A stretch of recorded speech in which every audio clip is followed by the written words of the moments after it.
Good morning, folks, and welcome back to the Grimmer Garage. I told you I would post video of this one running.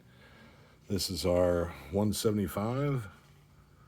They got a complete engine rebuild, new rings, rods, timing chain pump, complete board 30 over, everything back together. So I'm going to go ahead and start it up without further ado. Pull the choke.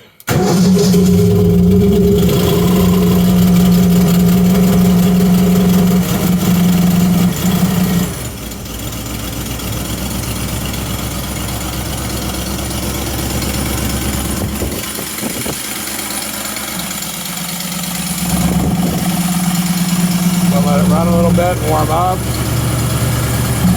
Then I'm going to switch it over to run. Then I do on a cold engine, I like to butterfly it a little bit.